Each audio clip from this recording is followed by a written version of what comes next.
మీ business ఏదైనా మీ ఊర్లో promotion చేయాలంటే అది సుమన్ టీవీతోనే సాధ్యం. ఇప్పుడే సంప్రదించండి. హలో, హాయ్, నమస్తే, వెల్కమ్ టు సుమన్ టీవీ. నేను మీ విజయ్ కుమార్. ఈరోజు మనం తంబళ్లపల్లి నియోజకవర్గం ములకల్చెరు మండలంలో ఉన్నటువంటి ఈ యొక్క బొంబాయి అదేవిధంగా చెన్నై రహదారి పైన అయితే ఉన్నాం. ఇక్కడ గడిచిన 4 నెలల ప్రాంతంలో సుమారు 60 నుండి 70 యాక్సిడెంట్లు అయితే ఇక్కడ జరగడం అయితే జరిగింది. అందులో ఒక 12 మంది నుంచి 15 మంది లోపు మరణాలు కూడా ఇక్కడ నమోదైనటువంటి పరిస్థితి అయితే మనకు చాలా స్పష్టంగా కనపడుతోంది.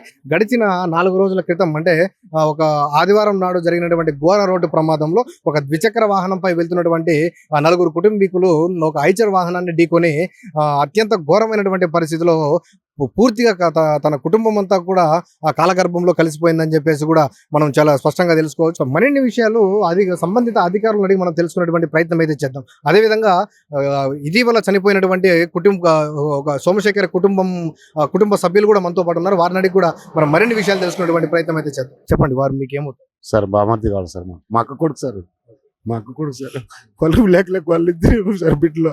వాళ్ళంటకు బిడ్డలేదు సార్. వాడికి ఒకరికే బిడ్డలో. వీళ్ళేదో బాధపడి కొన్ని కూలీలు చేసుకుంటారు సార్. కమ్మి పని చేస్తాడు ఆ పిల్లోడు. వాళ్ళన్న పెయింట్ పని చేస్తారు సార్. మేము కూడా పెయింట్ పని చేసేవాళ్ళమే సార్. ఇంటికాడ ఉండి ఏదో చేతి చేసుకునే వాళ్ళము. కదిరిలో ఏదో కార్యం ఉండదని పోవాలని పోతా అండి ఈ మాదిరి జరిగింది సార్. కనీసం అది లారీ అతను కూడా ఏమని మాత్రం ఇది లేకుండా సైడ్ లో ఆ పక్క నుంచి కదిరి నుంచి వచ్చి సడన్ గా బంకులోకి దూరేసినాడు సార్. ఇట్లా సైడ్ లోనే వస్తున్నాడు సార్ మా బామర్ది. సిఆర్ కూడా చెప్పినారు సార్ మాకు లారీ వాళ్ళదే తప్పు అనేసి. దాని గురించి ఎవరిని కానీ దయచేసి మాకు సాయం చేయండి సార్. ఎవరిని కానీ న్యాయం చేయండి మాకు సార్. అంతే. అన్యాయం అయితే మాకు వద్దు సార్. న్యాయం చేయండి. మాకు ఇల్లాలు పోయినారు. మాకు న్యాయం చేయండి సార్. అంతే. ఏమవుతారమ్మా? తమ్ముడు సార్. సొంతం తమ్ముడు? తమ్ముడు సార్. సొంతం తమ్ముడు సార్. ముగ్గురు సార్. ముగ్గురు ఉన్నాం సార్. పెద్దోడికి పిల్లలు లేవు. నేను పెళ్లి చేసుకోలేదు. వాడుకున్న పిల్లలే మా పిల్లలు అనుకున్నామా అందరు.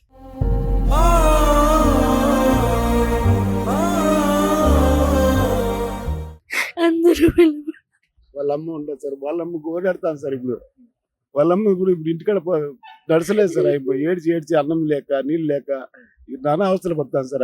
మేము అందుకే ఆమెను వస్తా ఉంటే కూడా వద్దని చెప్పి ఇంటికాడ పెట్టి వచ్చినాం సార్ మేము ముగ్గురు. బాబుకి ఏమైంది? బాబుకి ఎలాంటి ట్రీట్మెంట్ అందించారు సార్? బాబుకి అడిగి పోయినారు సార్. బాబు బాగానే ఉన్నాడు సార్. బాడు తిరుమలకి పోయినాము. అడిగి పోయాలకే బాబు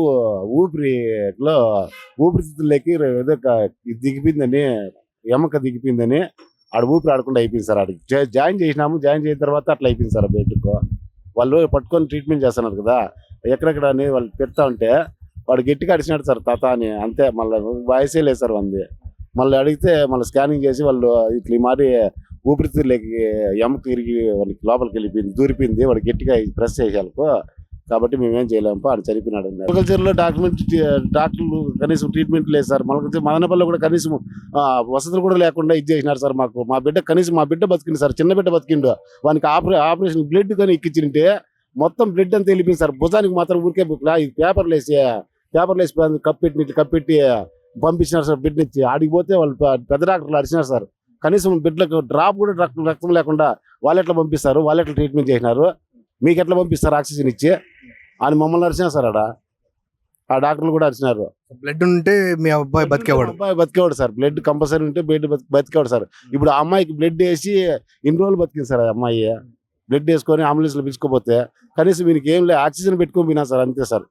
ఒక గుడ్డ ఒకటి కట్టినారు సార్. ఇక్కడ భుజం తగిలింది దానికే వాళ్ళు ఇంకెత్తుకోబడి అన్నారు. ఆడికి మేము ఆక్సిజన్ మళ్ళీ అరేంజ్ చేసుకొని ఆక్సిజన్ పెట్టుకొని పోయినాం సార్. ఇంకా రక్తం పెట్టుకుందేమో వీళ్ళు కట్టింటే కొత్తగా కట్టిండే సార్. రక్తం బయట వస్తుందేమో అని కట్టినారు బిర్రగా అనుకున్నాం సార్.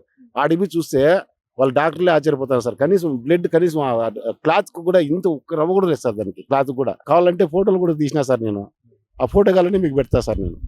సో ఇక్కడ ములకల్చెరులో మీరు అంటే ఏ విధంగా తీసుకెళ్లారు మీ వారిని? అంటే అంబులెన్స్ వచ్చిందా లేదంటే ప్రైవేట్ వాహనాలు సార్? అన్ని ప్రైవేట్ వాహనాలే సార్. మదనపల్లిలో ప్రైవేట్ వాహనాలే. ఇక్కడ కూడా ప్రైవేట్ వాహనాలతో తీసుకొచ్చినాం సార్. ప్రైవేట్ వాహనాలు తీసుకొచ్చి ప్రైవేట్ వాహనాల కొరకు మేము వాళ్ళు ఎంత అడిగితే అంత ఇచ్చేసి మా బిడ్డలు బతుకుంటే చాలు మాకు అనేసి మేము ఇది చేసినాం సార్. కాకపోతే మాకు ఎవరు దక్కలేదు సార్ మాకు. దానికని ఇప్పుడు చెప్పండి, ఒకవేళ ములకల్చెరువులో మీకు అంబులెన్స్ గానీ ఉంటే ఎంతమంది ప్రాణాలతో బయటపడేవారు? అట్లీస్ట్ ఒక ఇద్దరు బయటపడిండేవారు సార్. ఆ అమ్మాయి ఇప్పుడు చనిపోయిన అమ్మాయి, మా అబ్బాయి ఇద్దరు బయట వచ్చిండ్రు. ఆ అమ్మాయి అంటే అన్కాన్షియస్ అయిపోయింది కాబట్టి ఓకే, 1 రోజు 2 రోజులు టైం ఉంది, కనీసం బయటనే వచ్చిండ్రు. బ్లడ్ అసలు ఇక్కడ ఎలాంటి ఫెసిలిటీ లేకపోవడం వల్లే వాళ్ళిద్దరూ చనిపోయినారు సార్.